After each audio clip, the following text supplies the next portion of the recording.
స్వాగతం స్వాగతం స్వాగతం.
కరుణను పొందే కలువరి బలియాగం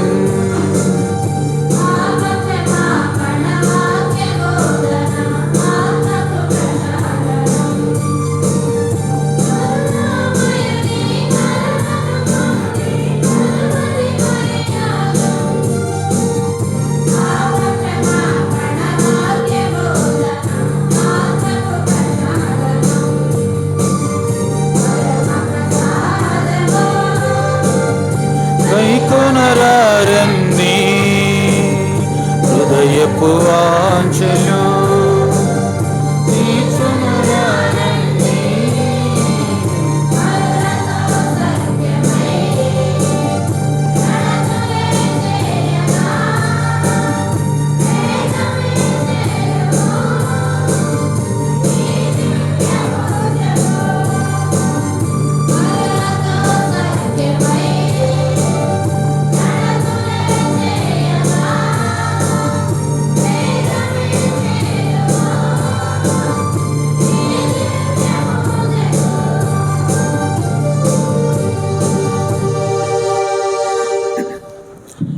క్రీస్తునాథుని యందు ప్రియమైనటువంటి సహోదరి సహోదరులారా, ఈనాటి పరిశుద్ధమైనటువంటి దివ్య బలి పూజను సమర్పిస్తున్నటువంటి సుదర్శన ఉదయ్ కుమారి గారి కుటుంబంలో దేవుడు చేసిన సకల మేలులకు వందనాలు తెలుపుతూ రాజు, స్వరూప, భాను, జోసఫ్, స్పందన, తంబి, సందీప్, శౌరీను దీవించి ఆశీర్వదించాలని వారి తలంపులు నెరవేర్చినట్లుగాను, కుటుంబంలో మరణించిన బాలస్వామి, విజయరాణి, శౌరమ్మ, మేరీ, ఫిలమన్, సురేఖల ఆత్మలకు నిత్య విశ్రాంతిని దయచేయాలని పరిశుద్ధ మరి రాణి పేరిట పూజ.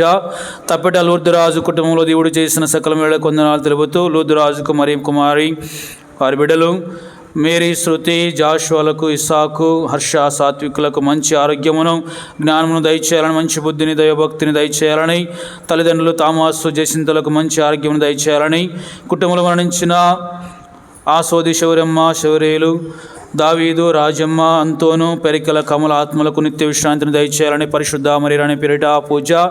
తప్పెట జాన్ నికోలస్, రజని కుటుంబంలో దేవుడు చేసిన సకల మేలులకు వందనాలు తెలుపుతూ చిన్నారులు గౌరీ, సౌజన్యులను చదువులేందుకు సహాయం చేసి వారికి మంచి తెలివితేటలను, బంగారు భవిష్యత్తును దయచేయాలని, అందరికీ ఆరోగ్యాన్ని దయచేయాలని, నికోలస్ రాకపోకలందు దేవుడు సహాయం చేయాలని, రజనీకి మంచి ఆరోగ్యం దయచేయాలని, కుటుంబంలో మరణించిన వారు పెద్దశౌరి బాబురావు పి మరీదాస్ ఆత్మలకు నిత్య విశ్రాంతిని దయచేయాలని, పరిశుద్ధ మరీరాణి పేరిట పూజ పాకనాటి వెంకట్రావు జోస్న కుటుంబంలో దేవుడు చేసిన సకల మేలులకు వందనాలు తెలుపుతూ, చిన్నారులు కిరణ్ కుమార్, రవి వీరిని చదువులను సహాయం చేయాలని, కిరణ్ కుమార్ ఫాదర్ ట్రైనింగ్కి వెళ్ళినందులకు దేవుడు సహాయం చేయాలని, కుటుంబంలో అందరికీ ఆరోగ్యాన్ని దయచేయాలని, వెంకట్రావు రాకపోకలందు సహాయం చేయాలని, జోష్నకు మంచి ఆరోగ్యాన్ని దయచేయాలని, కుటుంబంలో మరణించిన వెంకాయమ్మ, వెంకట స్వామి, నిర్మల మరీదాస్ ఆత్మలకు నిత్య విశ్రాంతిని దయచేయాలని, పరిశుద్ధ మరీరాణి పేరిట పూజ తప్పిట జాక్వేను విజయమ్మ కుటుంబంలో దేవుడు చేసిన సకల మేలులకు వందనాలు తెలుపుతూ, ఇమానుయేల్ థామస్ అశోకులకు దేవుడు తోడుగా ఉండి దీవించినట్లుగాను మంచి ఆరోగ్యమును దయచేయాలని, థామస్కు మంచి ఆరోగ్యమును దయచేయాలని, ఇమానుయేల్ రాకపోకలను దేవుడు తోడుగా ఉండాలని, మోహన్ కుమార్కి మంచి ఆరోగ్యమును దయచేయాలని, చిన్నారి రిన్సీ ప్రిస్కిల్లాలకు బంగారు భవిష్యత్తును దయచేయాలని, పరిశుద్ధ మరీరాణి పేరిట పూజ తప్పిట తానయ్య మరియమ్మ కుటుంబంలో దేవుడు చేసిన సకల మేలులకు వందనాలు తెలుపుతూ, జ్యోతి సుధా విజయాలను దేవుడు దీవించాలని, జోజులకు లూర్దమ్మకు మంచి ఆరోగ్యమును దయచేయాలని, విజయ చదువులను సహాయం చేయాలని, జ్ఞానమందు ప్రాయమందు దీవించినట్లుగాను పరిశుద్ధ మరీరాణి పేరిట పూజ తప్పిట ప్రభుదాసు రాణి కుటుంబంలో దేవుడు చేసిన సకల మేలులకు వందనాలు తెలుపుతూ, విరిచే ప్రతిభని దీవించి ఆస్వాదించాలని, తంబి జోసఫ్కు మంచి బంగారు భవిష్యత్తును దయచేయాలని, ప్రభుదాసు రాకపోకలందు దేవుడు తోడుగా ఉండాలని, శౌరమ్మకు మంచి ఆరోగ్యమును దయచేయాలని, కుటుంబంలో మరణించిన తప్పిట జోజి, జరుగుమలి నాగేశ్వరరావు, అన్నమ్మల ఆత్మలకు నిత్య విశ్రాంతిని దయచేయాలని, పరిశుద్ధ మరీరాణి పేరిట పూజ సుధుల సురేష్ మేరీ కుటుంబంలో దేవుడు చేసిన సకల మేలులకు వందనాలు తెలుపుతూ, విరిచే ప్రతిభని దీవించి ఆశ్రయించాలని, సురేష్ రాకపోకలందు దేవుడు తోడుగా ఉండాలని, అభిలాష పవన్ సనీలను దేవుడు దీవించి ఆశ్రయించాలని, బంగారు భవిష్యత్తును దయచేయాలని, కుటుంబంలో చనిపోయిన సుధుల గాబ్రియేలు తెరేజముల ఆత్మలకు నిత్య విశ్రాంతిని దయచేయాలని, పరిశుద్ధ మరీరాణి పేరిట పూజ దొడ్డ బలరాం శివరాయలమ్మ కుటుంబంలో దేవుడు చేసిన సకల మేలులకు వందనాలు తెలుపుతూ, వీరు చేయి ప్రతిఫలాన్ని దీవించి ఆశ్రయించాలని, భాస్కర్ రాజాలను దేవుడు విస్తారముగా దీవించాలని, చదువులేని సహాయం చేసి దేవుడు తోడుగా ఉండాలని, మంచి జ్ఞానాన్ని దేవుని యొక్క సహాయము వీరికి దయచేయనట్లుగాను, కుటుంబంలో మరణించిన చింతల జతురత జోజిలమ్మ ఆత్మలకు నిత్య విశ్రాంతిని దయచేయాలని, పరిశుద్ధ మరీరాణి పేరిట పూజ తప్పిట జార్జి సుశీల కుటుంబంలో దేవుడు చేసిన సకల మేలులకు వందనాలు తెలుపుతూ, వీరు చేయి ప్రతిఫలాన్ని దీవించి ఆశ్రయించాలని, జార్జి రాకపోకలందు దేవుడు తోడుగా ఉండాలని, శేఖర్ బాబు కిరణ్ కుమారుల వారికి ప్రయాణం దేవుడు తోడుగా ఉండాలని, వలాంగణి రాణి మరియా చిన్నారులు తేజశ్రీ మేరీ స్రవంతి సౌజన్యులకు మంచి బంగారు భవిష్యత్తును దయచేయాలని, చదువులేని సహాయం చేయాలని, మంచి జ్ఞానాన్ని దయచేయాలని, కుటుంబంలో చనిపోయిన తప్పిట నల్లయ్య మరియమ్మ నిర్మల ఆత్మలకు నిత్య విశ్రాంతిని దయచేయాలని, పరిశుద్ధ మరీరాణి పేరిట పూజ తప్పిట లూర్ద మరియాని శౌరమ్మ కుటుంబంలో దేవుడు చేస్తున్న సకల మేలులకు వందనాలు తెలుపుతూ, వీరి కుటుంబంలో వీరందరినీ ఆస్వాదించాలని, చిన్నారులు రాఖీ సంజయ్లను జ్యోతులను జ్ఞానమందు ప్రాయమందు తెలివితేటలను వర్ధిల్లినట్లుగాను చేసి మంచి ఆరోగ్యం బంగారు భవిష్యత్తును దయచేయాలని, పరిశుద్ధ మరీరాణి పేరిట పూజ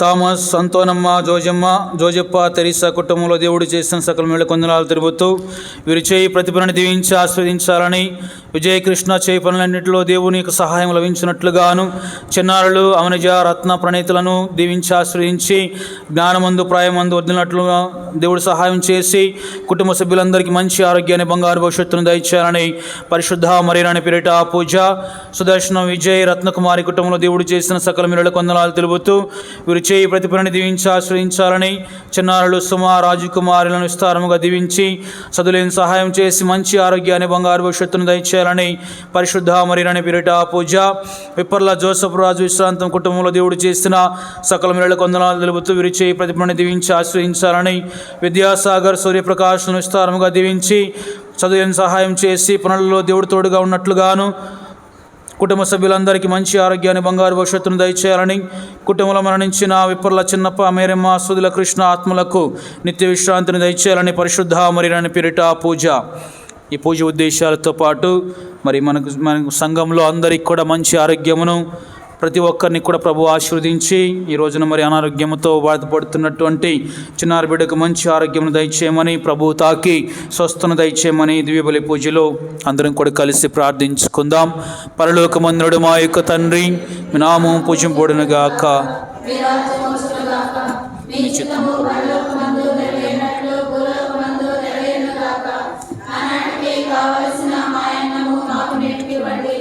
మా యొద్ద పడిన వారిని మేము మన్నించినట్లు మా అప్పులను మీరు మన్నించండి. శోధనయందు ప్రవేశింపనివ్వక దేవర ప్రసాదము చేత మరియు మా వందనము.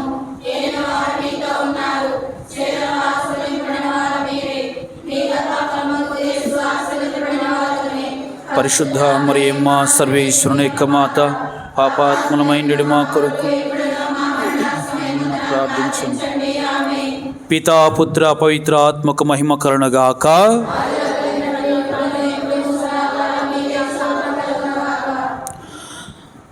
పితా పుత్ర పవిత్ర ఆత్మ నామమునా మన నాథుడైన యేసుక్రీస్తు కృప, సర్వేశ్వరుని ప్రేమ, పవిత్ర ఆత్మ సహవాసము మీ అందరితో ఉండునుగాక.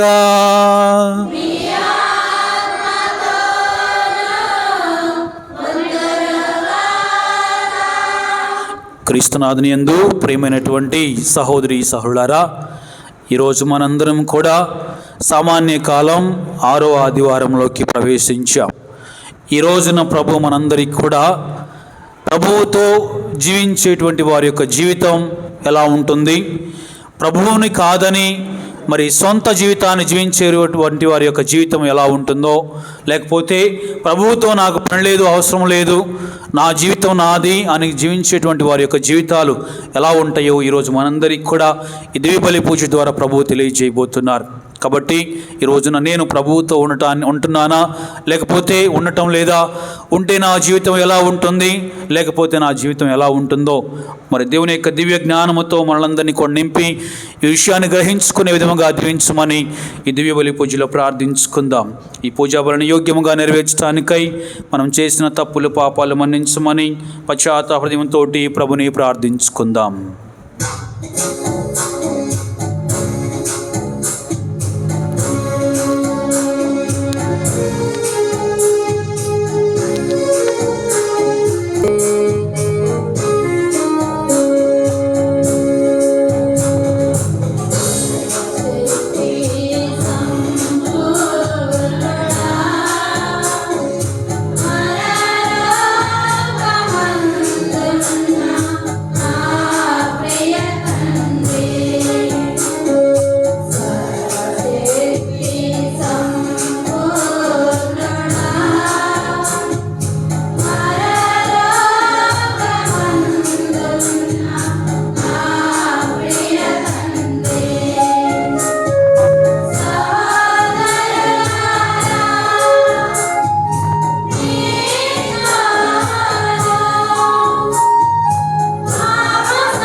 సర్వశక్తిగల సర్వేశ్వరుడు మనకు దయ చూపి మన పాపములను మన్నించి మనలను నిత్య జీవమునకు చేర్చుదురుగాక.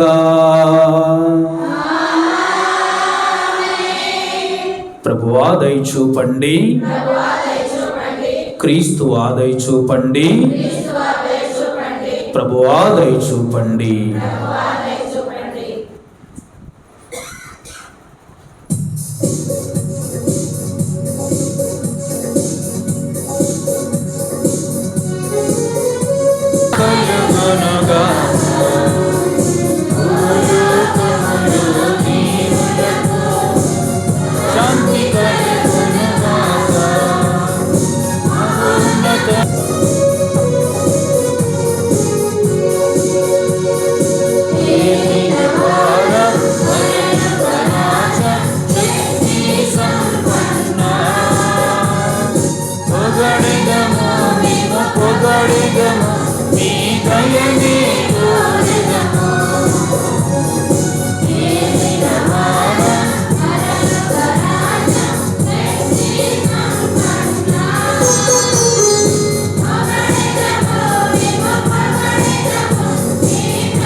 ప్రార్థించుదము. కరుణాసాగరులకు సర్వేశ్వర, మీరు ధర్మాత్మల యందును సజ్జనుల యందును ఉందునని చెప్పుచున్నారు. మీ కృపా సహాయమున మేమందరము అట్లు తయారై మీ నివాసమునకు యోగ్యులమగునట్లు చేయమని మేము బ్రతిమాలుకొనుచున్నాము. ఈ రోజున నీ సన్నిధిలో చేరి ప్రార్థన చేయుచున్న ఈ బిడ్డలందరి మనవులను ఆలకించి వీరికి కావలసిన సకల దీవులను ఆశీర్వాదములను నిండుగా మెండుగా దయచేయమని ప్రార్థించుచున్నాము. ప్రతి ఒక్కరు కూడా మీ వాక్యమును ఆలకించి మీ దివ్య జ్ఞానమును పొంది మీతో నివాసముంటూ మీతో కలిసి జీవించే బిడ్డలుగా ఆశీర్వదించమని ప్రార్థించుచున్నాము. ప్రత్యేకముగా ఈ రోజున పూజా బలి సమర్పిస్తున్న కుటుంబాలను ఆశీర్వదించి వారి కుటుంబంలో వారి యొక్క ఉద్దేశాలను నెరవేర్చమని, అందరికీ ఆయురారోగ్య భాగ్యములను శాంతి సమాధానం దయచేయమని, వారి తలంచిన తలంపులు నెరవేర్చమని ప్రార్థించుచున్నాము. ప్రత్యేక రీతిలో ప్రభువా, మా సంఘంలో ఎవరైతే అనారోగ్యముతో బాధపడుతూ ఉన్నారు వారందరికీ మంచి ఆరోగ్యమును, బలమును, శక్తిని దయచేయమని, ఈ రోజున ఈ పూజా బలి ద్వారా మా అందరి ప్రార్థనలను ఆలకించి మరి మాకు కావలసిన సకల దేవులను దయచేయమని, నీతోనూ పవిత్రాత్మతోనూ కలిసి యుగ యుగములు జీవించుచు పాలించు మా ప్రభు అయిన యేసుక్రీస్తు ద్వారా ఈ మనవి చేయుచున్నాము.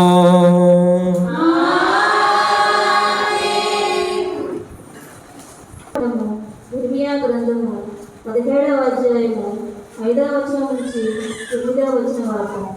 మొదటి పట్టణము ఇర్మియా గ్రంథము 17వ అధ్యాయము 5వ వచనం నుంచి 8వ వచనం వరకు. ప్రభు ఇట్లా అంటున్నాడు, నన్ను వీడి నరుని నమ్మువాడు, నరముని మీద ఆధారపడువాడు శాపగ్రస్తుడు.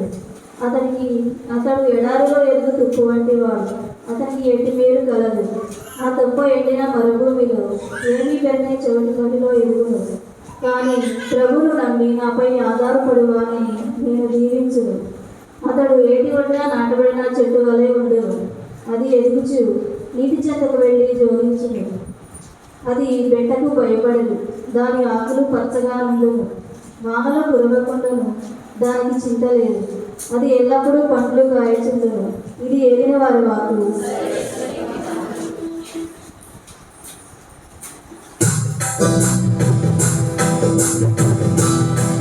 విశ్వాసము వ్యర్థము. సామాన్య 6వ ఆదివారము 2వ పఠనము. పునీత పౌలు కొరింథీయులకు రాసిన మొదటి లేఖ 15వ అధ్యాయము 12వ వచనము మరియు 16వ వచనం నుండి 20వ వచనము వరకు. సామాన్య 6వ ఆదివారము 2వ పఠనము. పునీత పౌలు కొరింథీయులకు రాసిన మొదటి లేఖ 15వ అధ్యాయము 12వ వచనము మరియు 16వ వచనం నుండి 20వ వచనము వరకు. సహోదరులారా, మృత్యువు నుండి క్రీస్తు జీవముతో లేవనెత్తబడినని గదా మా సందేశము. మరి మృతుల పునరుత్థానము లేదని మీలో కొందరు ఎట్లు చెప్పుచున్నారు? మృతులు లేవనెత్తబడనిచో క్రీస్తు లేవనెత్తబడలేదు.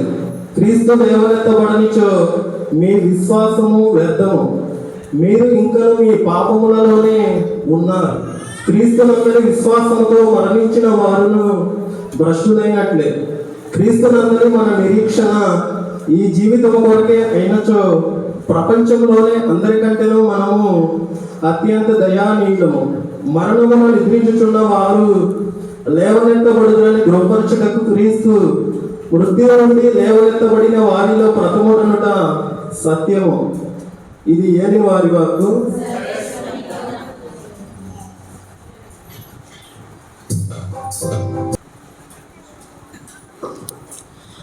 ప్రభువు మీతో ఉందురుగాక.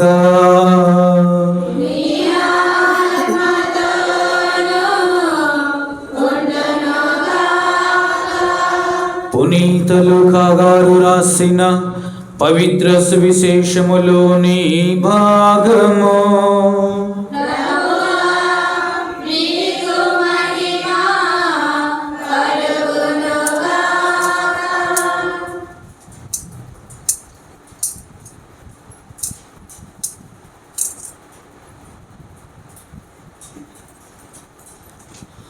లూకా శుభవార్త 6వ అధ్యాయము 17వ వచనము 20వ వచనం నుండి 26వ వచనం వరకు. లూకా శుభవార్త 6వ అధ్యాయము 17వ వచనము మరియు 20 నుండి 26వ వచనం వరకు. యేసు వారితో కూడా కొండ దిగి వచ్చి పెక్కుమంది అనుచరులతో మైదానమున నిలిచి ఉండెను. యూదయ దేశమందంతటా నుండి, యెరూషలేము నుండి, తూరు, సీదోను అను సముద్ర తీరపు పట్టణముల నుండి ప్రజలు అనేకులు అక్కడ చేరి ఉండిరి. వారు యేసు ఉపదేశములను ఆలకించుచు ఉండెను. యేసు శిష్యులపై కనులెత్తి చూచి ఇట్లు ఉపదేశింప ఆరంభించెను. పేదలకు మీరు ధన్యులు, దేవరాజ్యము మీది. ఇప్పుడు ఆకలిగొని ఉన్న మీరు ధన్యులు, మీరు సంతృప్తి పరపబడుదురు. ఇప్పుడు శోకించు మీరు ధన్యులు, మీరు ఆనందింతురు. మనుష్య కుమారు నిమిత్తము మనుషులు మిమ్ము ద్వేషించి, వెలివేసి, నిందించి మీ పేరు చెడగొట్టినప్పుడు మీరు ధన్యులు. ఆ రోజున మీరు ఆనందపడడు, మహానందపడడు. ఎలయనా పరలోకమున మీ బహుమానము గొప్పది. వారి పితరులు ప్రవక్తల పట్ల ఇట్లే ప్రవర్తించిరి. అయ్యో ధనికులారా, మీ కనర్థము, మీరు మీ సుఖములను అనుభవించి ఉన్నారు. అయ్యో ఇప్పుడు కడుపు నిండిన వారులారా, మీ కనర్థము, మీరు ఆకలితో అలమటింతురు. అయ్యో ఇప్పుడు నవ్వుచున్న వారులారా, మీరు దుఃఖించి ఏడ్చెదరు. ప్రజలెల్లరూ మిమ్ము ప్రశంసించినప్పుడు మీకు అనర్థము. వీరి పితరులు కపట ప్రవక్తల పట్ల అట్లే ప్రవర్తించిరి. ఇది క్రీస్తుని సువిశేషము.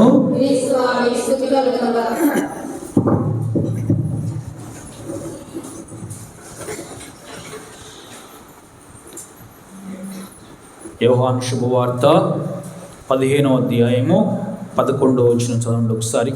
యోహాను శుభవార్త 15వ అధ్యాయము 11వ వచనం. నా ఆనందము మీ యందు ఉండవలని, మీ ఆనందము పరిపూర్ణము కావాలని నేను మీతో ఈ విషయములను చెప్పుచున్నాను. Praise the Lord. Hallelujah, hallelujah, hallelujah, hallelujah, hallelujah. తండ్రి వందనం, తండ్రి స్తోత్రం. యేసు ప్రభువా వందనం, యేసు ప్రభువా స్తోత్రం. పరిశుద్ధాత్మ దేవా వందనం, పరిశుద్ధాత్మ దేవా స్తోత్రం. హల్లెలూయా, హల్లెలూయా, హల్లెలూయా. ప్రియమైన సహోదరి సహోదరులారా, యేసు ప్రభు ఈరోజు మనకి ఇప్పుడు మనం చదువుకున్నటువంటి వాక్యంలో నా ఆనందము మీ యందు ఉండవలెను అంటే దాని అర్థం ఏమిటి? ప్రభువుకి ఎల్లప్పుడూ కూడా ఆనందం ఉంది. ఎల్లప్పుడూ కూడా ఆనందాన్ని కలిగి జీవించేటువంటి వాడు. ఆనందమే ఆయన. ఆనందము, సంతోషమే యేసయ్య. ఇంక వేరే ఏది కూడా కాదు. ఎక్కడా కూడా నిత్యము ఆనందం దొరకదు, ఎక్కడా కూడా ఉండదు. ఆయనకి మాత్రమే ఆనందం ఉంది. ఆ ఆనందమే ఆయన ఉన్నాడు. అందుకని ప్రభు అంటున్నాడు, ఎవరైతే నా యందు ఉంటారో వారికి నా ఆనందాన్ని ఇస్తాను అంటున్నారు. అదే యోహాను శుభవార్త 15వ అధ్యాయము 5వ వచనం చదవండి ఒకసారి. నేను ద్రాక్షావల్లిని, మీరు రెమ్మలు. ఎవడు నా యందు ఉండునో, నేను ఎవని యందు ఉండునో అతడు అధికముగా ఫలించును. చూడండి ప్రియమైనటువంటి సహోదరి సోదరా, ప్రభు ఈరోజు చాలా చక్కగా మనకు మంచి వాక్యాలు చెప్తున్నారు. నా ఆనందం మీతో ఉండాలి అంటే మీరు నా యందు ఉండాలి, నాతో ఉండాలి. ఈరోజు మొదటి పట్టణంలో మనం చదువుకుంటున్నాం. చాలా చక్కగా ప్రవక్త మనకు తెలియజేస్తున్నారు. దేవునితో ఉండేటువంటి వారి జీవితాలు ఫలభరితమవుతాయి, ఎంతగానో ఫలిస్తాయి. దేవునితో లేకపోతే అవి ఎండిపోతాయి అని చెప్పేసి ప్రభు అంటున్నారు. ఈనాటి మొదటి పట్టణంలో చాలా చక్కగా ప్రభు చెబుతున్నారు. అంటే నేను ప్రభువుతో ఉంటే, నేను ప్రభువుతో కలిసి జీవిస్తే, ప్రభువు దగ్గరకు నేను వెళితే, ప్రభువుతోనే ఉండాలి అనేటువంటి ఆశతో ఉంటే వారి జీవితాలు ఎలా ఉంటాయి అంట?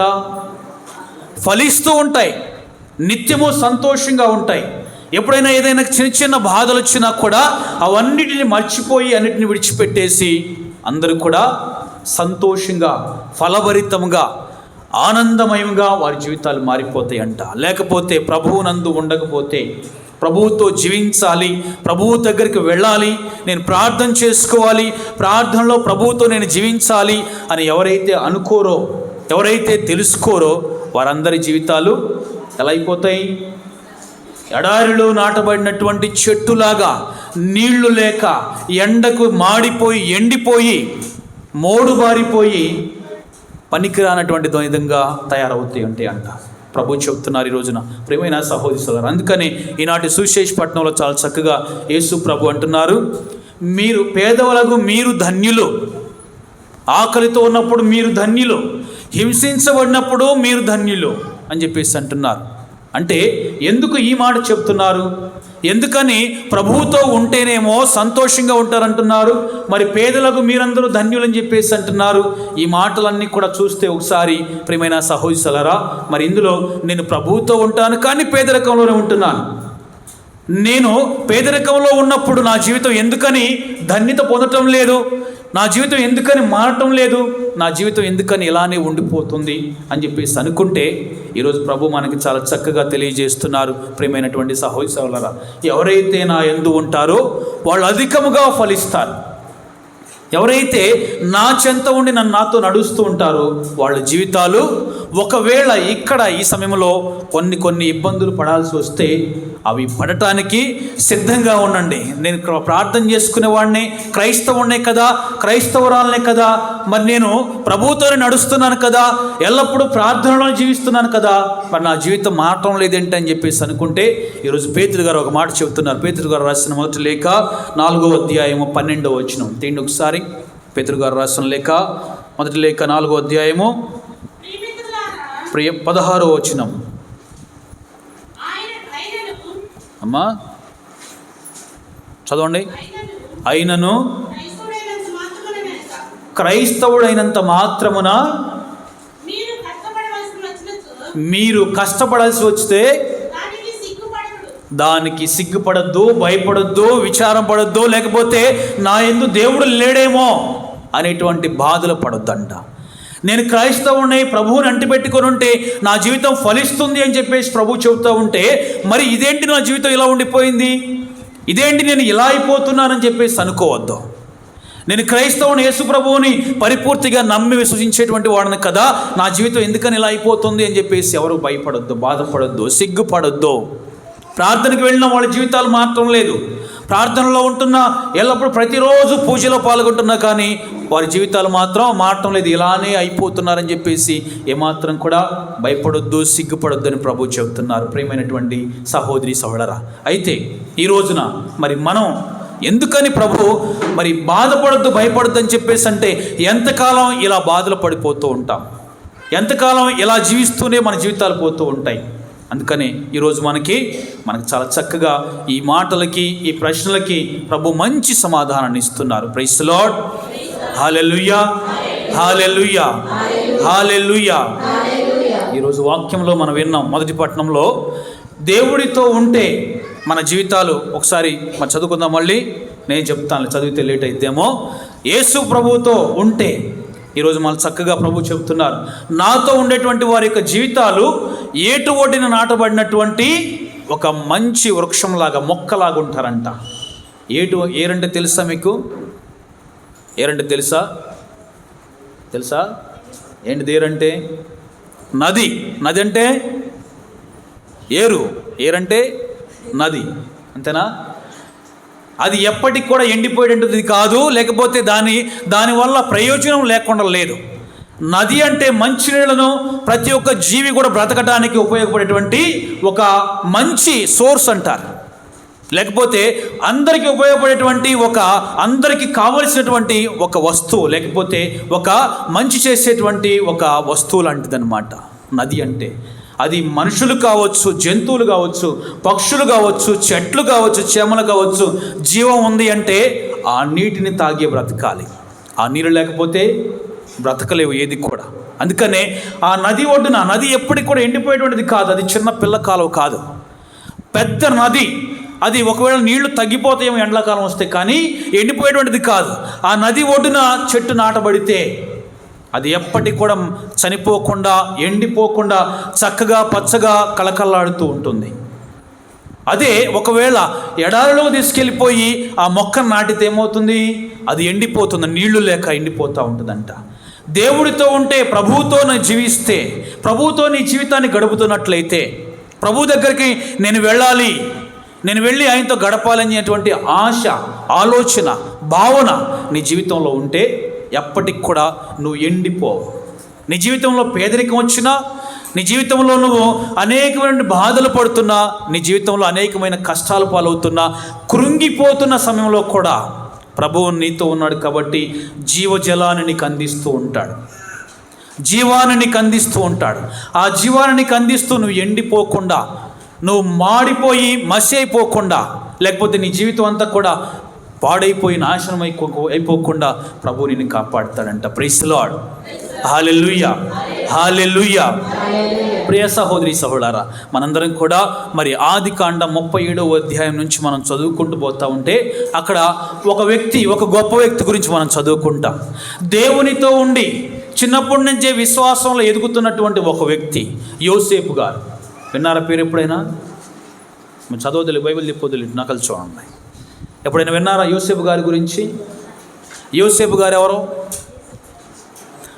పాత నిబంధన గ్రంథంలో యోసేపు గారు ఎవరైనా?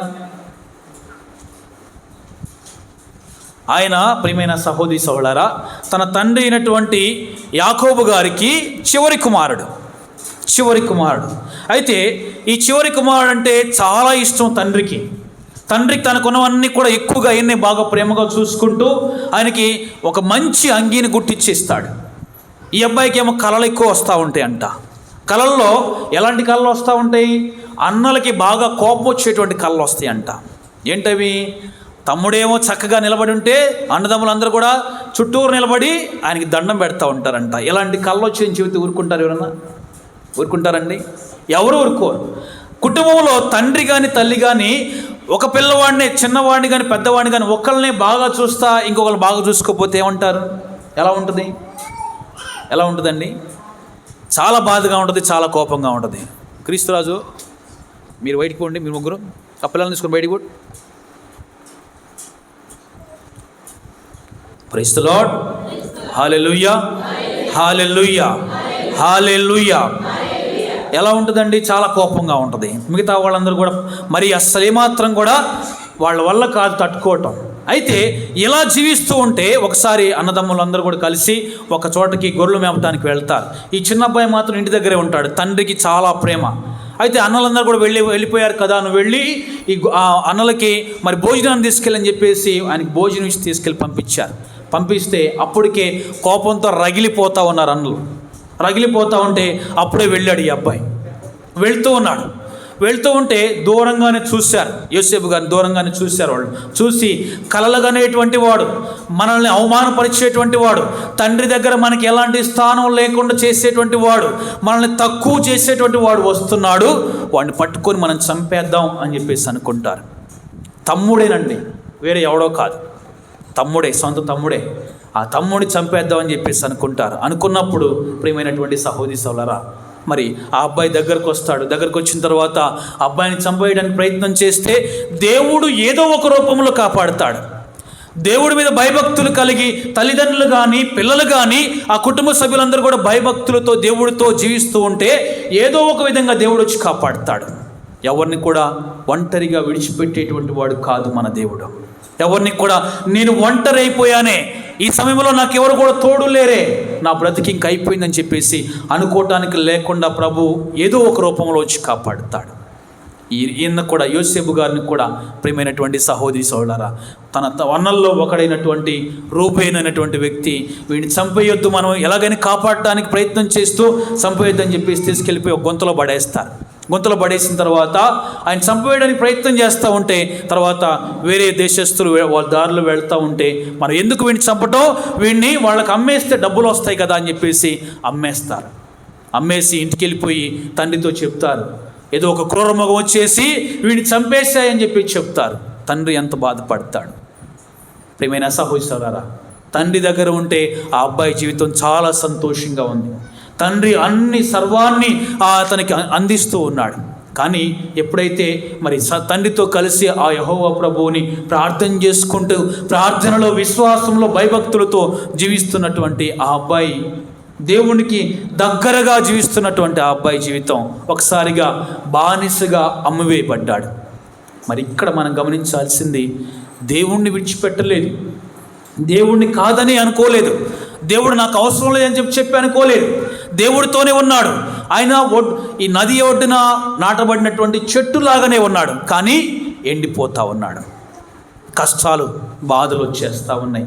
అమ్మివేస్తున్నారంటే బానిసగా వెళితే ఎన్ని బాధలు పడాలి, ఎన్ని కష్టాలు పడాలి. అక్కడికి వెళ్ళిపోయాడు, తీసుకెళ్ళిపోయాడు. ప్రియమైన సహోదరి సోదరా, అయినా కానీ యెహోవా ప్రభువుని విడిచిపెట్టలేదు.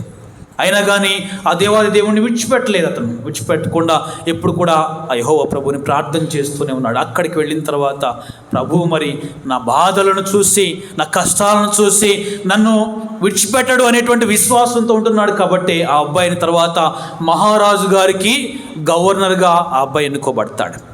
మహారాజు గారికి ఒక గొప్ప సలహాదారుగా ఆ అబ్బాయి ఎన్నుకోబడతాడు. దేవుని యొక్క ఆశీర్వాదం అంత గొప్పగా ఉంటుంది. బానిసగా కాళ్ళ దగ్గర పడి ఉండాల్సినటువంటి వాడు ప్రభువుని విడిచిపెట్టలేదు. కాబట్టి రాజుగారి తర్వాత అంతటి గొప్పవాడు అయిపోయాడు.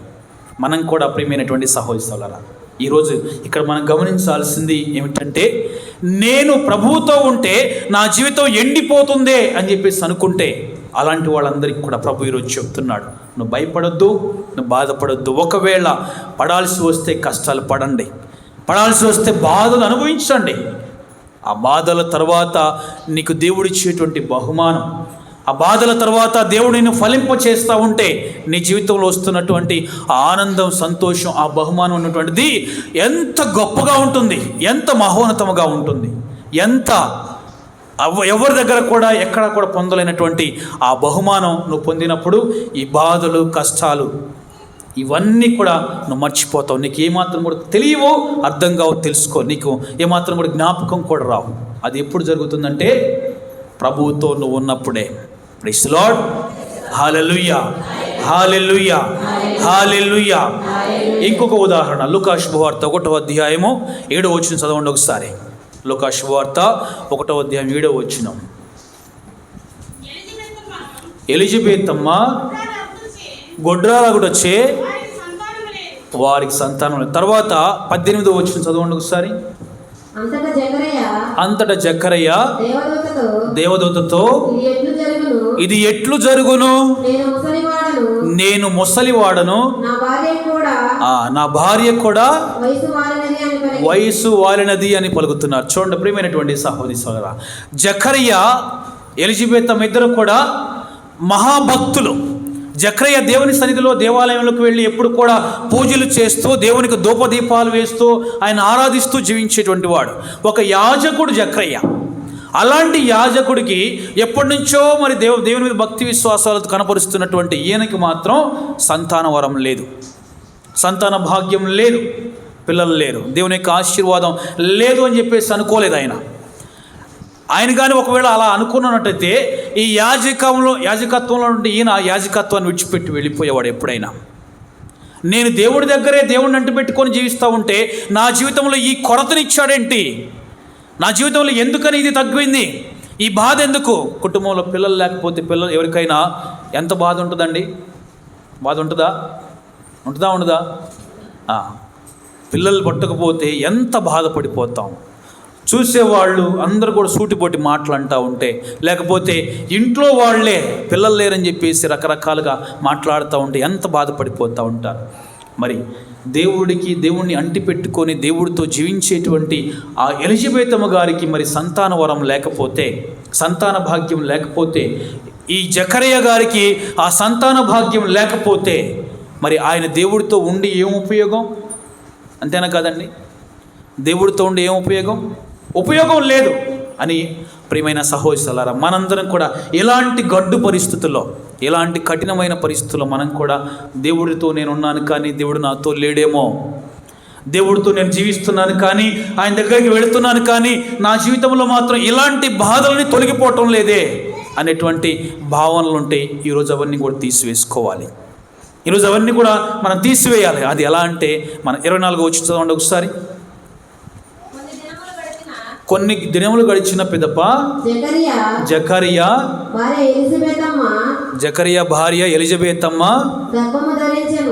గర్భము ధరించిన ముసలి ప్రాయంలో. చూడండి ప్రియమైన సహోదరి సహోదరులారా, విశ్వాసాన్ని కోల్పోలేదు, ప్రభువుని విడిచిపెట్టలేదు. అందుకనే ఆమె ముసలి ప్రాయంలో కూడా ప్రభువుతో నిలిచి ఉంది. కాబట్టి ముసలి ప్రాయంలో ఆమె గర్భం ధరించింది. ఇంకా నేను ముసలివాడిని అయిపోయాను, నా భార్య ముసలైందుకు ప్రభువా, మరి ఎలా నాకు సంతానం కలుగుతుందని చెప్పేసి జకరియా అనుమానపడ్డాడు. అయినా కానీ జకరియా జీవితాన్ని చూసి, జకరియా దేవునితో కలిసి జీవించేటువంటి జీవిత విధానాన్ని చూసి, ఆయన యొక్క భక్తిని చూసి, ఆయన నడవడికను చూసి ప్రభు ఆయన విడిచిపెట్టలేదు. ఇదిగో నది ఒడ్డున నాటబడినటువంటి చెట్టు నీళ్లు తగ్గి ఎండిపోయి అది మాడిపోతున్న సమయంలో మళ్ళీ మంచి వర్షాలు పడి అది చిగురించి మంచి ఫలాలు ఇస్తున్నట్టుగా నీ జీవితంలో ఒకవేళ ఇలాంటి బాధలు వచ్చినప్పుడు, ఇలాంటి పేదరికం అనుభవించాల్సి వచ్చినప్పుడు, ఆకలితో మాడిపోతున్నప్పుడు, లేకపోతే శోక సముద్రంలో మునిగిపోయి ఈ శోకంలోంచి నేను బయటికి రాలేకపోతున్నాను దుఃఖపడుతున్నప్పుడు, ప్రియమైన సహోదరి సోదరా, ప్రభువు నీకు ఆయన యొక్క జీవజలాన్నిచ్చి నిన్ను ఆదుకుంటాడు. జకరియను ఆదుకున్న రీతిగా, జకరియను ఆశీర్వదించిన రీతిగా నిన్ను కూడా ఆశీర్వదిస్తాడు. Praise the Lord. Hallelujah, hallelujah, hallelujah. అయితే ప్రియమైన సహోదరులారా, మరి నేను పేదరికంలో ఉంటే ఎలా ధన్యుడను, లేకపోతే నేను ఆకలితో ఉంటే ఎలా ధన్యుడను అవుతాను, లేకపోతే నేను శోకంలో ఉంటే, దుఃఖంలో ఉంటే ఎలా ధన్యుడను అవుతాను అనుకుంటే, ఈ రోజున విన్నటువంటి ఈ వాక్యం ద్వారా నువ్వు పేదరికంలో ఉన్నా, బాధల్లో ఉన్నా ప్రభువు నిన్ను విడిచిపెట్టడం. నువ్వు ప్రభువుతో ఉండాలి. నువ్వేం చేయాలి? ద్రాక్షావళికి, ఒక చెట్టుకి కొమ్మలు ఏ విధంగానైతే అంటి పెట్టుకొని ఉంటే అవి చక్కగా ఫలిస్తాయో, నువ్వు కూడా ఫలించాలంటే ప్రభువుతో ఉండాలి, ప్రభువుతో ఉండాలి. ఒక్కోసారి మనందరం కూడా ప్రియమైన సహోదరి సోదరా చాలాసార్లు అనుకుంటాం, నేను దేవాలయంకి వెళ్ళాల్సిన అవసరం లేదు, నా జీవితం అంతా కూడా నేను పని చేసుకోవటం, లేకపోతే నేను ఇక్కడ ఇంతవరకే, నేను ఇక్కడ నుంచి బయటికి వచ్చినా కానీ ఉపయోగం లేదు, నేను ఇక్కడ ప్రతిరోజు పనికి వెళ్తూ ఉంటే నాకు ఉపయోగం కలగపోతూ ఉంటే ఇంకా దేవుడి దగ్గరికి వెళ్ళిపోయి దేవుడు అని చెప్పేసి ఆడ కూర్చుంటే నా జీవితం అలా మారిపోతుంది అని కొంతమంది అనుకునే వాళ్ళు ఉన్నారు. ఉన్నారా లేరా? అలాంటి వాళ్ళు చాలామంది ఉన్నారు. కానీ ప్రభు చెబుతున్నారు, నీ జీవితం చివరి దాకా ఇలానే ఎండిపోతూ ఉండాలి అంటే నా దగ్గరికి రామాకు. లేదు, నా జీవితం ఇక్కడ నుంచి అభివృద్ధి పొందాలి, నేను ఇంకా పైకి రావాలి, నా జీవితం ఇంకా సంతోషమయంగా మారాలి, కష్టాలమయమే, పనే జీవితం అని చెప్పేసి అది కాదు. ఇక్కడ నుంచి నేను సంతోషంగా జీవించాలి, కొంచెంసేపు అయినా కొంతకాలమైనా సంతోషంగా జీవించాలంటే నువ్వు నీ ఎన్ని పనులు చేసుకున్న ఆ పనుల్లో నువ్వు ప్రభువుని విడిచిపెట్టి ఎడారిలో పెరుగుతున్నటువంటి ఒక మొక్కలాగానే ఉండిపోతావు. కానీ దేవుని ప్రక్కన, ఒక నది ప్రక్కన ఉన్నటువంటి ఒక మంచి మొక్కలాగా నువ్వు ఎదగలేవు. అందుకనే ప్రభు ఈరోజు చెప్తున్నాడు, నీవు ఎదగాలి, నువ్వు ఫలించాలి, నువ్వు ఫలభరితం కావాలి అంటే నా దగ్గరికి రావాలి. కొంతమంది మరి ప్రతిరోజు కూడా పూజకి వచ్చేవాళ్ళు ఉన్నారు మన దగ్గర. ఒక 40 మంది దాకా వస్తున్నారు ప్రతిరోజు పూజకి. వచ్చేటువంటి వాళ్ళలో కొంతమంది నాకు చెప్తా ఉన్నారు, ఫాదర్ గారండి ప్రతిరోజు పూజకి రావటం వల్ల చాలా సంతోషంగా ఉంటుంది, నేను ఇంతకుముందు పడినటువంటి బాధలన్నీ కూడా చాలా వరకు తగ్గిపోతూ ఉన్నాయి, నేను ఇంతకుముందు జీవించినటువంటి జీవితం అంతా కూడా మారిపోయి ఇప్పుడు నేను ఇంకా కొత్త జీవితాన్ని జీవిస్తున్నాను ఫాదర్ గారు అని చెప్పి నాకు చెప్తున్నారు. కొంతమంది చెప్తా ఉన్నారు, ఎందుకని అలా జరుగుతుంది? ఎందుకంటే నేను దేవునికి దగ్గర అవుతా ఉన్నాను, నేను ప్రభువుని అంటిపెట్టుకొని ఆయన దగ్గరికి ప్రతిరోజు వెళ్తూ నేను ప్రార్థన చేసుకుంటున్నాను, ఆయన విడిచిపెట్టలేదు, నేను ఆయన విడిచిపెడదామన్నా కానీ విడిచిపెట్టలేకపోతా ఉన్నాను, రాకూడదు అనుకున్నా కానీ రాలేకుండా ఉండలేకపోతున్నాను, వస్తున్నాను. అందుకనే నా జీవితం మారిపోతూ ఉంది, నా కుటుంబం మారిపోతూ ఉంది, నేను ఇప్పుడు కూడా సంతోషంగా ఉన్నాను. ఇంతకుముందు లేనటువంటి క్రొత్త సంతోషం, ఇంతకుముందు లేనటువంటి కొత్త ఆనందం. ప్రభువు చెప్తున్నట్లుగా నా ఆనందం మీ యందు పరిపూర్ణమవుతుంది అని చెప్తున్నట్లుగా ఆ పరిపూర్ణమైన ఆనందాన్ని నేను అనుభవిస్తున్నాను. ఇప్పుడు ఆ పరిపూర్ణ ఆనందానికి నేను చేరువలో ఉండి ఆనందాన్ని నేను పొందుతున్నానని చెప్పి చెప్తున్నారు. అది జరగడానికి గల కారణం ప్రభువుని విడిచిపెట్టడం లేదు. ఇప్పటి వరకు ఎన్ని బాధలు పడ్డా కానీ ఇప్పుడు నేను ప్రభువుని విడిచిపెట్టకుండా ఆయనతో జీవిస్తున్నాను కాబట్టి ఈరోజు నేను ఇంత సంతోషంగా ఉన్నాను. కొంతమంది మరి ఇంకో తర్వాత వాక్యాల్లో ప్రభు చెబుతున్నారు, సువిశేషపట్నంలో బాగా కడుపు నిండా తినేవాళ్ళారా మీకు అనర్థం, బాగా డబ్బున్న వాళ్ళారా మీకు అనర్థం అని చెప్పేసి ప్రభు అంటున్నారు. ఎందుకని అనర్థం అంటే వాళ్ళకి ఏమాత్రం కూడా అవసరం లేదా? ఈ సంతోషం లేకపోతే ఈ ధన్యత ఎందుకని ప్రభు అంటున్నారంటే, ప్రియమైన సహోదరి సోదరా, న్యాయాధిపతుల గ్రంథం 13వ అధ్యాయంలో మనం చూస్తే అక్కడ సంసోన్ అనేటువంటి ఒక ఆయన ఉన్నాడు. సంసోన్ గురించి తెలుసా మీకు? తెలుసా? సంసోను చిన్నప్పుడే యెహోవా దేవుడు ఆయన ఆశీర్వదించి ఆయనకి 1000 సింహాల బలాన్ని ఇస్తాడు. ఒంటి చేత్తో 1000 మందిని కూడా చంపేయగలడు ఆయన. అంత బలాన్ని ఇచ్చి ఆశీర్వదిస్తాడు. ఎందుకు ఇచ్చాడంటే ఆ యూదా ప్రజలందరినీ కాపాడటానికి, వాళ్ళందరినీ నడిపించడానికి ఒక శక్తిగా ఆయన తయారు చేశాడు. ఆయన ఆశీర్వదించి అంత గొప్పగా దీవించాడు. అంటే ఈ డబ్బున్న వాళ్ళని, ధనవంతులందరినీ కూడా ప్రభు అంతగా ఆశీర్వదిస్తూ వెళ్తూ ఉన్నాడు. ఈ సంసోనులాగా ఆశీర్వదిస్తూ వెళ్తూ ఉన్నాడు. అయితే ఈ సంసోను ఏం చేశాడు? ప్రభువుతో ఉన్నంత కాలం కూడా, ప్రభు మాటను ఆలకించి ఆయన ఆజ్ఞ ప్రకారం నడుచుకున్నంత కాలం కూడా బాగానే ఉన్నాడు. ప్రభు దీవించాడు, ఆశీర్వదించాడు. ఎప్పుడైతే ప్రభువును మర్చిపోయి, ప్రభువును కాదని, ప్రభువును విడనాడి తన జీవితాన్ని ఒక వేశ్యతో గడపడం మొదలుపెట్టాడో, తన జీవితాన్ని ప్రభువు నుంచి విడిపించుకొని ఈ లోక సంబంధమైనటువంటి మనుషుల దగ్గరికి వెళ్ళిపోయాడో, అప్పుడు ఆయన జీవితం ఏమైపోయింది? కళ్ళు పొడి చేశారు. కళ్ళు లేవు. గానుగ తిరుగుతూ ఉంటే గానుగను పట్టుకొని తిప్పుతూనే ఉండాలి జీవితం అంతా కూడా. అలాంటి జీవితాన్ని ప్రభు ఆయనకి ఇచ్చాడు. శాపాన్ని ఇచ్చాడు దేవుడు. నేను నిన్ను ఇంతగా ఆశీర్వదిస్తే నన్ను కాదని నన్ను విడిచిపెట్టి వెళ్ళిపోతున్నావు, అందుకనే నువ్వు బాధలు పడాల్సిందే. ఈ రోజున ధనికుడుగా ఉన్నాను నేను, నాకు మంచి ఉద్యోగం ఉంది, లేకపోతే నేను బాగా సంపాదించుకున్నాను, నాకు ఆస్తిపాస్తులను అన్నీ ఉన్నాయని చెప్పేసి మనం ఏదో ఊహించుకుంటూ ఏదో విర్రవీగిపోతూ ఉంటే ప్రభు చెప్తున్నాడు, నిన్ను దీవించిన వాడని నేనే, నిన్ను ఆశీర్వదించిన వాడన్నా నేనే. మరి నన్ను విడిచిపెట్టి నువ్వు వెళ్ళిపోతే, నన్ను కాదని, నీతో నాకు పని లేదని చెప్పేసి నువ్వు వెళ్ళిపోతే ఏం జరుగుతుంది? నువ్వు ఏడుస్తావు. Praise the Lord. Hallelujah, hallelujah, hallelujah. ఏడుస్తావు అంటున్నాడు. ఏడవాలనా? ఏడుపు తెచ్చుకుంటామా? యెహోవా ప్రభు ఇశ్రాయేలు ప్రజలందరినీ కూడా, అందరినీ వాళ్ళు బాధల్లో ఉంటే వాళ్ళందరికీ కూడా మరి ఆయన ఆశీర్వదించి వాళ్ళని తీసుకొచ్చేసి కానాను దేశంలో, పాలు తేనెలు కారేటువంటి పొరులు పొంగేటువంటి దేశంలో, అంటే చక్కని భోజనం లభించేటువంటి ఆ దేశానికి ఆయన సురక్షితంగా తీసుకొచ్చి అక్కడ పెడితే వాళ్ళు మాత్రం ఆయన కాదని వెళ్ళిపోతూ ఉన్నారు. అన్ని ఆశీర్వాదాలు వాళ్ళకి ఇస్తూ ఉన్నాడు, కాదని వెళ్ళిపోతూ ఉన్నారు. మళ్ళీ శిక్షిస్తున్నాడు దేవుడు. అందుకని నీవు ప్రభువుతో ఉండి ఏటు ఒడిన నాటబడినటువంటి ఒక మొక్కలాగా ఎప్పుడు ఫలభరితం కావాలి. కానీ నాకు ప్రభువుతో సంబంధం లేదు, నాకు అవసరం లేదు, నేను పోకపోతే ఏమైంది, నాకు అన్నీ ఉన్నాయి. ఎంతకాలం ఉంటాయి? ఉన్నా కానీ నీ జీవితంలో నువ్వు ఎప్పుడు ఏడవకుండా ఉంటావు. ఎప్పుడు నువ్వు నిజమైనటువంటి ఆనందాన్ని, సంతోషాన్ని అనుభవిస్తూ నవ్వుతావు. 10 మందితో కలిసి అందరిలో కూర్చొని నవ్వగలవా? నవ్వలేం, బయటికి రాలేం. ఎందుకంటే నేను ఆ పై అంతస్తులో ఉన్నాను, అక్కడి నుంచి కింద చూస్తే కింద ఉన్నారు వీళ్ళందరికీ ఎలా వెళ్తాను నేను? వీళ్ళతో నేను మాట్లాడటం ఏంటి? మాట్లాడకపోతే అందరూ బాగా కలిసి ఉండి సరదాగా సంతోషంగా నవ్వుకుంటూ మాట్లాడుకుంటూ ఉంటే నేను మాత్రం పైన ఒంటరిగా ఉండిపోయాను. అలా జీవించాల్సి వస్తుంది. అలాంటి జీవితాలు ఎంతవరకు జీవించగలం? ఎంతవరకు మన జీవితాలు అలా ఉండిపోతాయి? ఈ రోజున ప్రభు మనకు చెబుతున్నారు, నీ జీవితం అంతా కూడా నాతో జీవించు.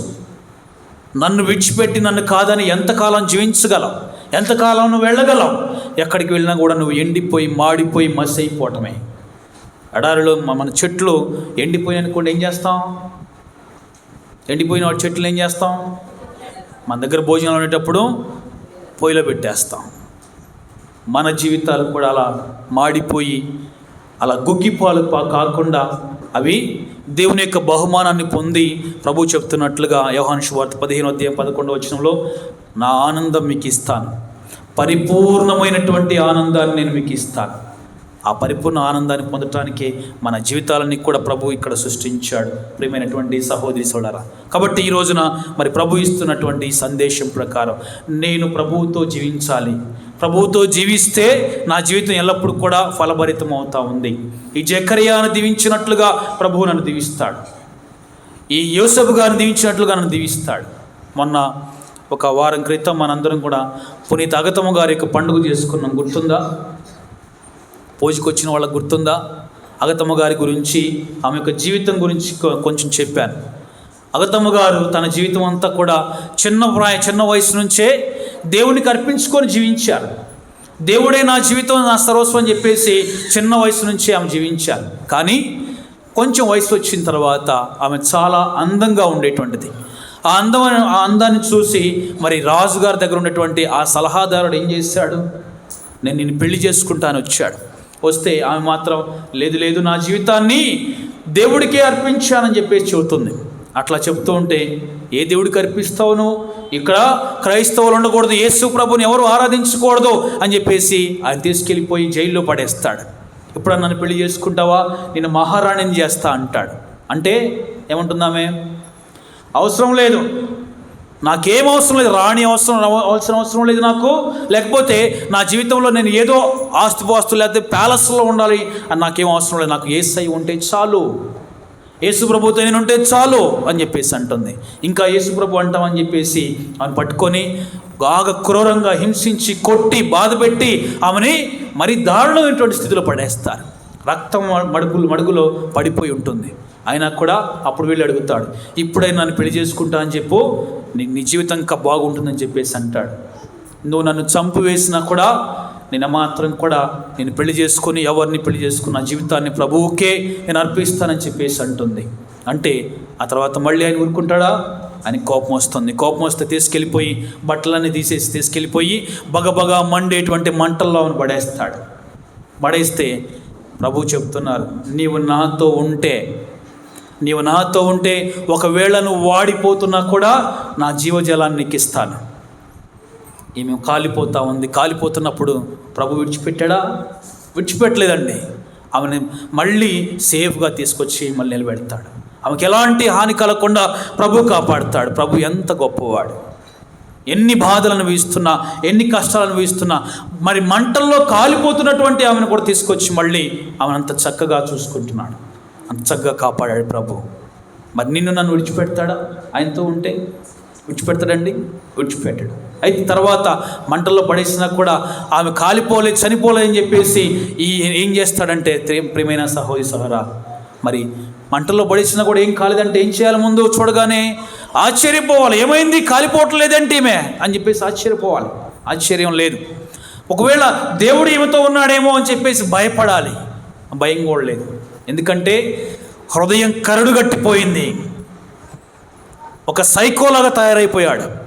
నా మాట ఆలకించడం లేదని చెప్పేసి, నేను కోరుకుని దక్కట్లేదని చెప్పేసి ఒక సైకోలాగా తయారైపోయి ఆ కరడు కట్టినటువంటి రాతి గుండెతోటి ఆయన ఆమెను తీసుకెళ్ళిపోయి నేను చంపేస్తానని కత్తులతో పొడిచి మరి నానా రకాలుగా హింసించి ఆమెని చంపేయడానికి ప్రయత్నం చేస్తే, అప్పుడు ఆమె, ప్రభువా, యేసు ప్రభు శిలువ మీద అసమాప్తమైంది ప్రభువా, నా ఆత్మను చేకొనండి ప్రభు అని చెప్పేసి యేసు ప్రభు ప్రార్థన చేసినట్టుగానే నన్ను తీసుకెళ్ళండి ప్రభు అని ప్రార్థన చేస్తాను.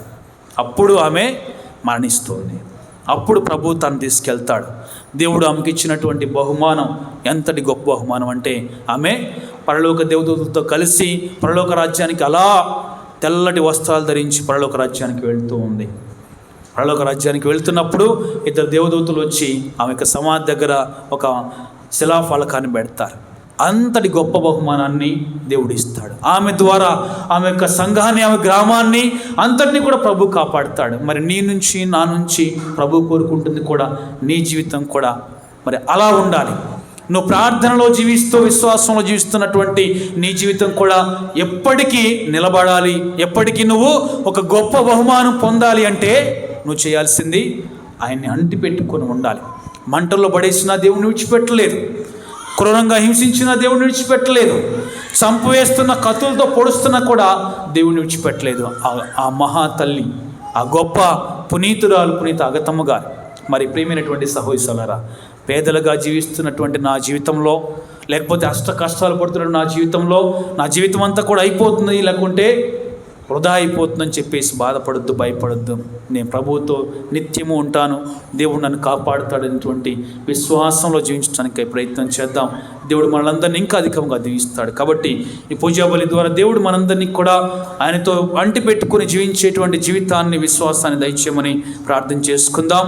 పితా, పుత్ర, పవిత్ర ఆత్మ నామమున అందులో లేచినబడి విశ్వాసం గురించి చెప్పుకుందాం. పరలోకమును భూలోకమును సృష్టించిన సర్వశక్తి గల పిత అయిన సర్వేశ్వరుని విశ్వసిస్తున్నాను. అతని యొక్క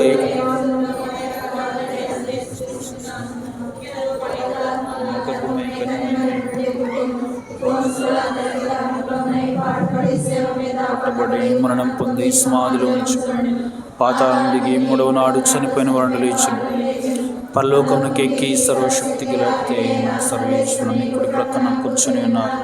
అక్కడ నుండి జీవించు వాళ్ళకును చనిపోయిన వాళ్ళకును తీర్పు చేయుటకు వచ్చిన పవిత్ర ఆత్మను విశ్వసిస్తున్నాను. పరిశుద్ధ కథోలిక సభను పునీతుల సంబంధ ప్రయోజనం విశ్వసిస్తున్నాను. పాపముల మన్నింపును విశ్వసిస్తున్నాను. శరీరైక ఉత్థానం విశ్వసిస్తున్నాను. నిత్య జీవనం విశ్వసిస్తున్నాను. కూర్చొని అర్పణ గీతం పాడుకుందాం.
సర్వేశ్వరునికి అంగీకారం అట్లా ప్రార్థించండి. తన నామ స్తుతి మహిమల కొరకును అనా ప్రయోజనం కొరకును తన పవిత్ర శ్రీ సభ ప్రయోజనం కొరకును నీ కర్మల ద్వారా ఈ బలిని స్వీకరించును గాక. దయగల తండ్రి ఓ సర్వేశ్వర, ఈ బలి మమ్ము శుద్ధి చేసి మాకు నూతన జీవం ఇచ్చినట్లు కృప చేయుడు. మీ చిత్తము నెరవేర్చు వారికి ఇది నిత్యానందదాయకముగా ఉండునుగాక. మా నాథుడైన యేసుక్రీస్తు ద్వారా ఈ మనవి చేయుచున్నాము.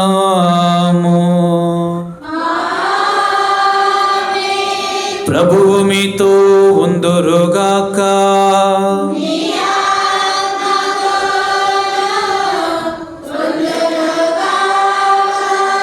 మీ మనస్సులను ఉన్నతమునకు త్రిప్పండి.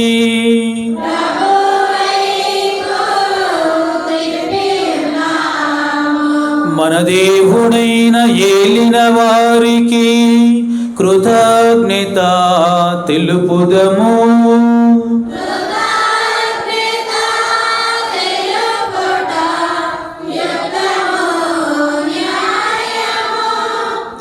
ఏలిన వారా పావన పిత సర్వశక్తి గల నిత్య సర్వేశ్వర, మా ఏలిన వారైన క్రీస్తు ద్వారా ఎల్లప్పుడూ ఎచోటను మేము మీకు కృతజ్ఞతా వందనములు చెల్లించుట యుక్తము, న్యాయము, శ్రేయస్కరము. పాస్కా పవిత్ర కార్యము ద్వారా ఇదొక అద్భుత చర్యగా తయారాయను. దీని ద్వారా పాప మరణముల నుండి ముక్తి చెంది మేము మహిమలో భాగస్థులమగుచున్నాము. దీని మూలమున ఎన్నికైన మానవ జాతి అని, రాజ కుటుంబ అర్చకులమని, పవిత్ర ప్రజలమని పేరును గడించి ఉన్నాము. అంధకార స్థితి నుండి మమ్మ మీ అద్భుత వెలుగులోనికి నడిపించిన మీ శక్తి సామర్థ్యములను అంతటా ప్రకటింప యోగ్యులమగుచున్నాము. కావున దూతలతో, అద్భుతులతో, భద్రాసులతో, అధిపతులతో, పరలోక దళములన్నిటితో ఏకీభవించి మేము మహిమ గీతముతో మేము నిరతము స్తుతించుట ఎట్లనగా,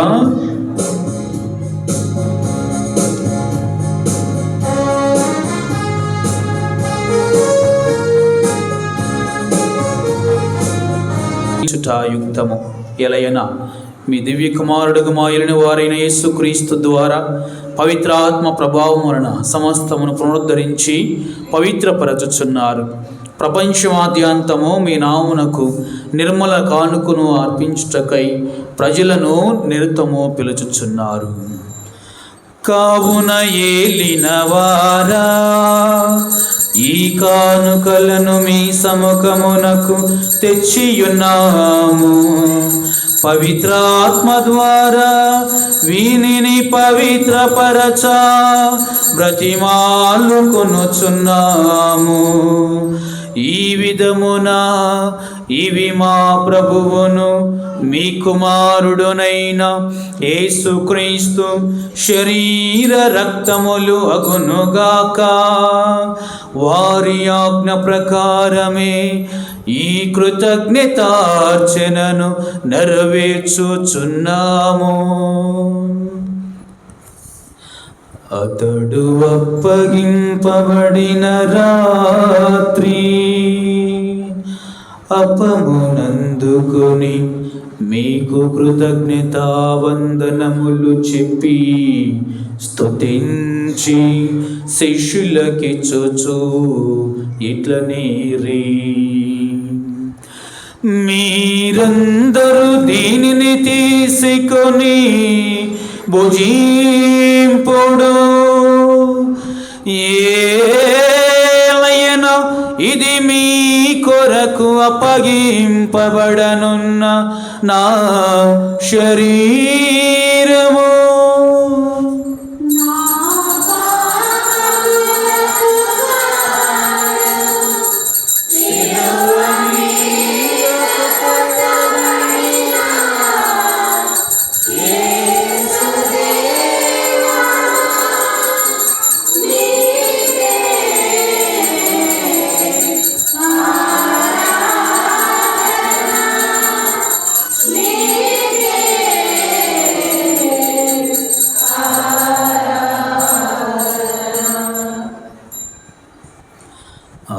విధముగానే భోజనానంతరము పాత్రమునందుకొని మరల మీకు కృతజ్ఞతావందనములు చెప్పి స్తుతించి శిష్యులకిచ్చుచు ఇట్లనేరి, మీరందరూ దీనిని తీసుకొని పానము చేయుడు. ఏలయన ఇది నూతన నిత్య నిబంధన యొక్క నా రక్తపు పాత్రము. ఇది మీ కొరకును అనేకుల కొరకును పాప పరిహారమునకై దారవోయబడును. దీనిని నా జ్ఞాపకార్థము చేయుడు.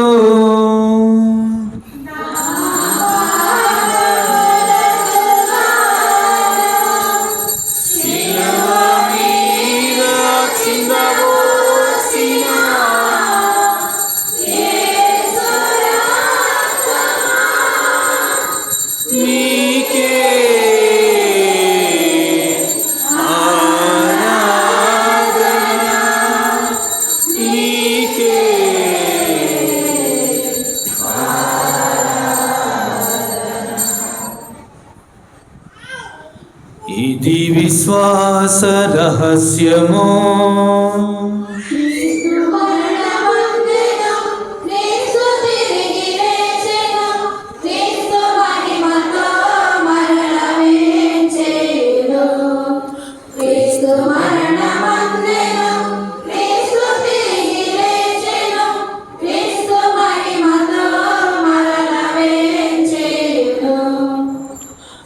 కనుక తండ్రి మీ దివ్య కుమారుని రక్షణాయుతమగు పాటులను, అద్భుతమైన ఉత్థానమును, మోక్షారోహణమును స్మరించుచు వారు మరల వేంచేయుదురని ఎదురు చూచు మేము ఈ పవిత్ర జీవన బలిని కృతజ్ఞతతో మీకు అర్పించుచున్నాము.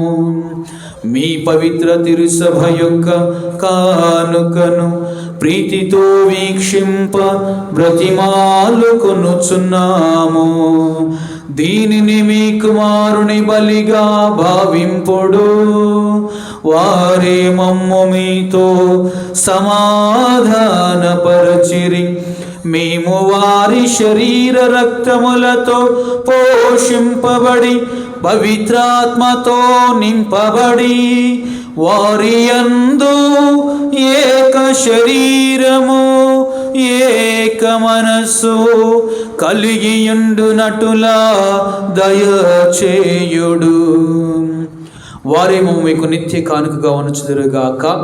ఈ విధమున మీరు ఎన్నుకున్న పుణ్యాత్ములతోనూ, ముఖ్యముగా దేవుని కన్యతలేగు మరియమాతతోనూ, అపోస్తుల వేద సాక్షులతోనూ, సకల పునీతులతోనూ మేమును మోక్ష భాగ్యమునకు పాత్రులముగాక. వీరుల ప్రార్థనల వలన మేము ఎల్లప్పుడూ మీ సహాయమును పొందగలమని నమ్ముచున్నాము. ఎలినవారా, మమ్ము నీతో సఖ్యపరచు ఈ బలి లోకమంతటికి శాంతిని, శ్రేయస్సును ప్రసాదించున్నట్లు బ్రతిమాలుకొనుచున్నాము.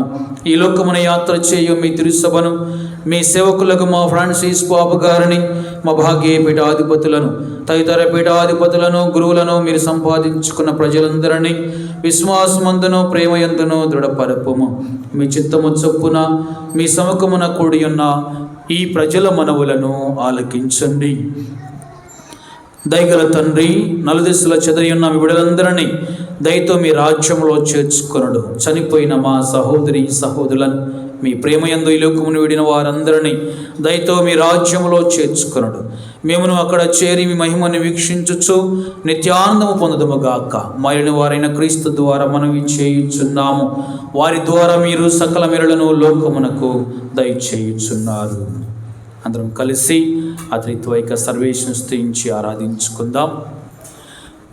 క్రీస్తు ద్వారా, క్రీస్తుతో, క్రీస్తునందు సర్వశక్తి గల పితయైన సర్వేశ్వర పవిత్రాత్మతో ఏకమయ్యుండు మీకు యుగ యుగములు గౌరవ మహిమలు కలుగునుగాక.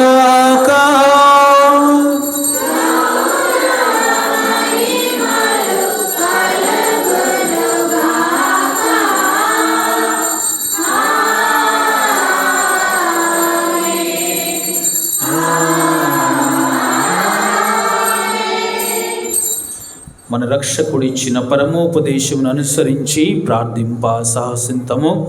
మీ నామము పూజింపబడునుగాక, మీ రాజ్యము వచ్చునుగాక, మీ చిత్తము పరలోకమందు నెరవేరునట్లు భూలోకమందును నెరవేరునుగాక. నానాటికి కావలసిన మా అన్నము మాకు నేటికి ఇవ్వండి.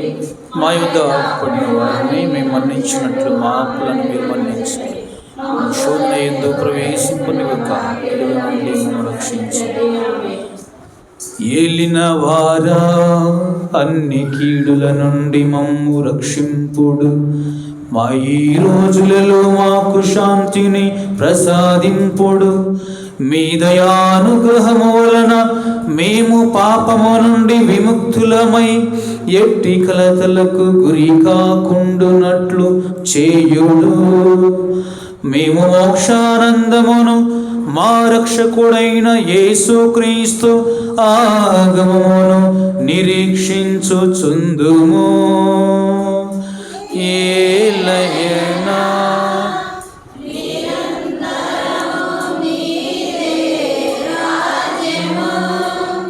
నీదే అధికారము, నీదే మహిమ. శాంతిని మీకు అనుగ్రహించుచున్నాను. నా శాంతిని మీకు ఇచ్చుచున్నాను అని నీ అపోస్తులతో పలికిన మా ప్రభువైన యేసుక్రీస్తువా, మా పాపములను లెక్కింపక మీ తిరుసభ విశ్వాసమును వీక్షింపుము. మీ చిత్త ప్రకారము దానికి శాంతిని ఐక్యమును అనుగ్రహింపుడు. యుగ యుగములు జీవించుచు పాలించు ప్రభువా,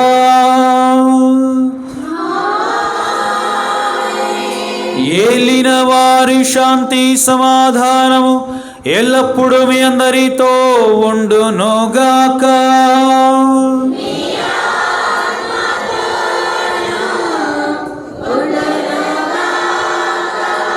ఒకరితో ఒకరు సమాధానము తెలుపుకుందాము.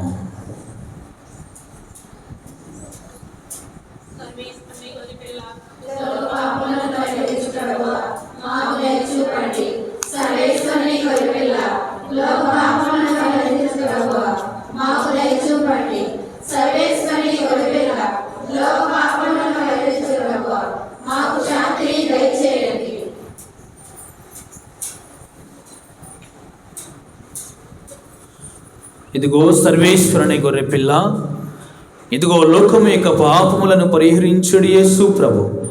యేసు ప్రభుని విందుకు పిలువబడిన వారందరూ ధన్యులు.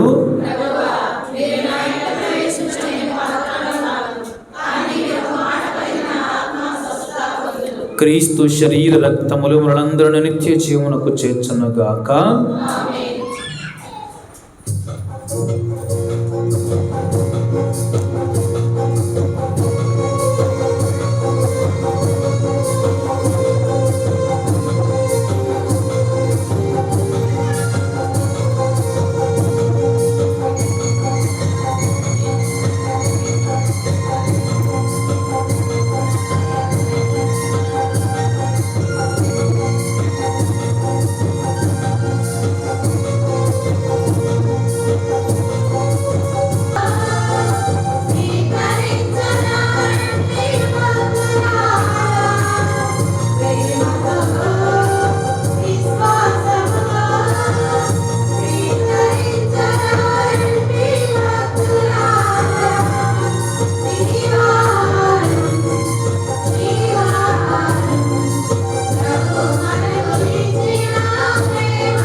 ప్రార్థించుదము.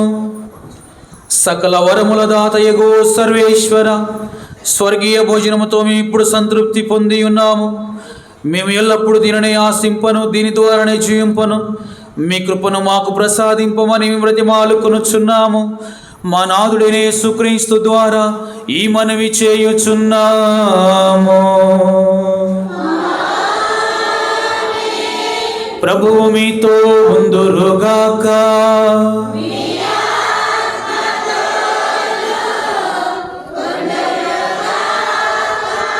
సర్వశక్తి గల సర్వేశ్వరుడు పితా, పుత్ర, పవిత్ర ఆత్మ మిమ్ములను దీవించి ఆశీర్వదించి కాచి కాపాడుదురుగాక. పూజ సమాప్తమైనది. సమాధానముతో వెళ్ళి క్రీస్తు ప్రేమలో జీవించండి.